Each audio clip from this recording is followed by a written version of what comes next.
DPK news, तेवर वही, अंदाज नया।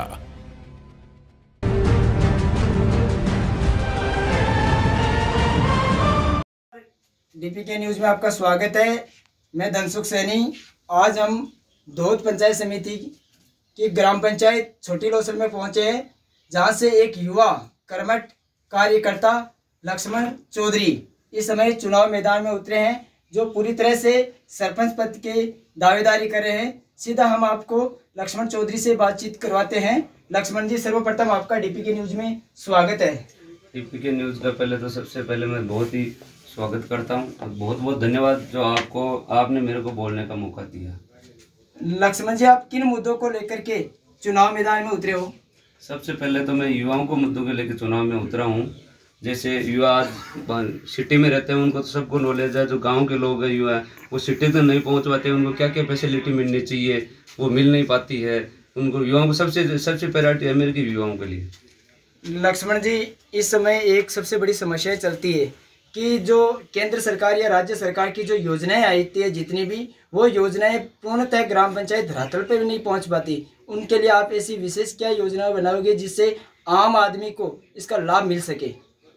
उनके लिए ये बनाएंगे, सबको जागरूक करेंगे। एक तो मैं पिछले 13 साल से जयपुर में बिलोंग करता हूँ, जयपुर ही रहता हूँ। तो गांव के रियल में आप जो बता रहे हो सच्चाई है कि यहाँ तक धरातल तक कुछ नहीं पहुँचता। वहाँ से चलती है, यहाँ पहुँचते पहुँचते 25 पैसे हो जाती है।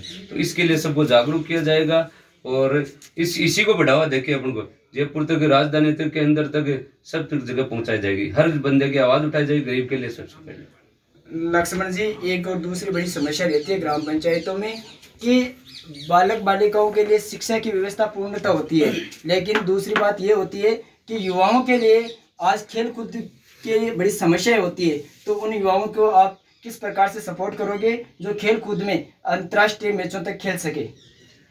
आपने बिल्कुल सही सवाल किया है। ग्रामीण में स्पोर्ट्स में बिल्कुल ये भी पीछे है। ग्रामीण जो बड़े शहर में रहते हैं वो तो रियल में स्पोर्ट्स से बहुत ही जुड़े हुए होते हैं। यहाँ बिलोंग करते हैं 12वीं तक के बच्चे स्पोर्ट्स से बिल्कुल वंचित रहते हैं। उसके बाद में उनको पता लगता है कि स्पोर्ट्स में क्या है, कहाँ तक अपन पहुँच सकते हैं। तो इसके लिए मेरा सबसे ये है कि उनको यहाँ से निकाल के जो प्रतिभाती है या जिनका टैलेंट है उनको बाहर निकाला जाएगा। उनको केंद्र तक या राजधानी जो भी सुविधा मिलनी है स्पोर्ट्स के लिए, वो मेरे तरफ से पूरा सहयोग रहेगा और यही मेरी विनती है। जिसके बाद में शिक्षा के क्षेत्र में आप ऐसा क्या बदलाव करोगे जो कि यहाँ का हर एक बच्चा है, हर एक बालिका है, वो शिक्षा प्राप्त कर सके? शिक्षा के लिए मेरा तो पहले तो ये है कि जो सरकारी स्कूल है यहाँ पे उनको सुचारू रूप से सुविधा प्रदान करना, बच्चे हैं उनको जो व्यवस्था प्राप्त करना, जो भी उनकी शिक्षा के लिए छोटे से अभी तक यहाँ पे हमारे ग्रामीणों में यह होता है कि 8वीं तक प्राइमरी है, 12वीं तक, इसके ऊपर के भी शिक्षा का लेवल ही नहीं है। बाहर जाना पड़ता है बच्चों को। उसके लिए भी आवाज़ उठाई जाएगी कि हमारे जो बच्चियाँ हैं वो दूर दराज जा नहीं सकती, उनके लिए यहाँ जैसे 8वीं तक स्कूल है तो उसको 12वीं तक किया जाएगा। 12वीं तक और भी है जो बड़ा शहर है उसके आसपास में, उनके मुद्दा उठाएगा। जी लक्ष्मण जी, एक हमारे और सबसे बड़ी ग्राम पंचायतों में समस्या रहती है कि यहाँ चिकित्सा के क्षेत्र में हॉस्पिटल होते हैं लेकिन डॉक्टर नहीं होते। जहाँ डॉक्टर होते हैं वहाँ हॉस्पिटल सही सुचारू रूप से नहीं चलते। तो इसको लेकर के आप ऐसा क्या योजनाएं करोगे जिससे यहाँ का एक अच्छा हॉस्पिटल मिले, अच्छे चिकित्सक मिले? हमारे चिकित्सा के क्षेत्र में वैसे रियल में कमज़ोर है। मैं यही मांग करूँगा कि मैं पीएचसी खोलने के लिए इतना मेहनत करूँगा कि जहाँ तक हो सके मैं पीएचसी के लिए करूँ, क्योंकि हमारे यहाँ पर 4-5 हज़ार रुपये के लोगों की आबादी है। उसके लिए मैं ये है कि यहाँ पे हमारे डॉक्टर तक बैठने की सुविधा की जाए। इसके लिए मैं बहुत प्रयत्न करूँगा। अभी एनएम जेएनएम बैठती है तो उससे क्या हमको अभी भी 5 किलोमीटर लोसल से आगे हमको भी सीकर जाना पड़ता। तो यहाँ के लोगों के लिए है कि एक डॉक्टर की व्यवस्था की जाए। जी, उसके बाद में यहाँ की सड़कों की या फिर गंदे पानी की निकासी के लिए या फिर पेयजल की गाँव में सबसे बड़ी समस्या होती है। उसके लिए आप क्या ऐसा निस्तारण करोगे जिससे लोगों को राहत मिल सके? पेयजल के लिए है कि मैं सबसे पहले तो मेरा भी यही विनती है कि मैं जो बड़ी टंकी आती है सब वो ये पूरी पंचायत में एक बना के हर घर में नल की व्यवस्था की। अभी टंकियों से ट्यूबवेल से होता है, उससे भी लोग इतने परेशान है कि सबको पानी टाइम पे नहीं पहुंचता है तो किसी को ट्यूबवेल का खुद का बिल जमा कराना पड़ता है। वो भी बिल मैं सोचता हूँ कि सरकार के माध्यम से जमा करवाने की सोचूंगा। और एक बड़ी टंकी जो लेवल की होती है 6000 ऊंचाई लंबी, उसको मैं तैयार करवा के या सरकार से कुछ प्रावधान ला के, कुछ बजट ला के बनवा के सबके नल की व्यवस्था हर घर तक हो कि किसी को मटका उठा के हेडपम्प से भर के नहीं जाना।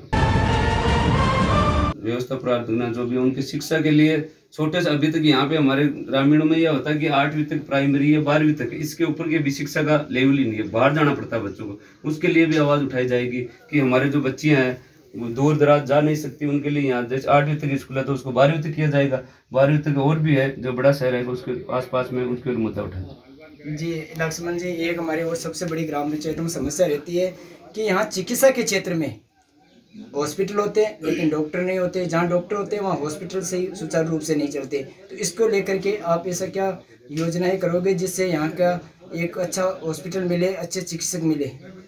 हमारे चिकित्सा के क्षेत्र में वैसे रियल में कमज़ोर है। मैं यही मांग करूँगा कि मैं पीएचसी खोलने के लिए इतना मेहनत करूँगा कि जहाँ तक हो सके मैं पीएचसी के लिए करूँ, क्योंकि हमारे यहाँ पर 4-5 हज़ार रुपये के लोगों की आबादी है। उसके लिए मैं ये है कि यहाँ पे हमारे डॉक्टर तक बैठने की सुविधा की जाए, इसके लिए मैं बहुत प्रयत्न करूँगा। अभी एनएम जेएनएम बैठती है तो उससे क्या हमको अभी भी 5 किलोमीटर लोसल से आगे हमको भी सीकर जाना पड़ता, तो यहाँ के लोगों के लिए है कि एक डॉक्टर की व्यवस्था की जाए। जी, उसके बाद में यहाँ की सड़कों की या फिर गंदे पानी की निकासी के लिए या फिर पेयजल की गाँव में सबसे बड़ी समस्या होती है, उसके लिए आप क्या ऐसा निस्तारण करोगे जिससे लोगों को राहत मिल सके? पेयजल के लिए है कि मैं सबसे पहले तो मेरा भी यही वेरिटी है कि मैं जो बड़ी टंकी आती है सब वो ये पूरी पंचायत में एक बना के हर घर में नल की व्यवस्था की। अभी टंकियों से ट्यूबवेल से होता है, उससे भी लोग इतने परेशान है कि सबको पानी टाइम पे नहीं पहुंच पाता, पहुंचता है तो किसी को ट्यूबवेल का खुद का बिल जमा कराना पड़ता है। वो भी बिल मैं सोचता हूँ कि सरकार के माध्यम से जमा करवाने की सोचूंगा। और एक बड़ी टंकी जो लेवल की होती है 6000 ऊंचाई लंबी, उसको मैं तैयार करवा के या सरकार से कुछ प्रावधान ला के कुछ बजट ला के बनवा के सबके नल की व्यवस्था हर घर तक हो कि किसी को मटका उठा के हेडपम्प से भर के नहीं जाना पड़े। कैमरामैन मोहम्मद वकील के साथ DPK न्यूज़ से धनसुख सैनी।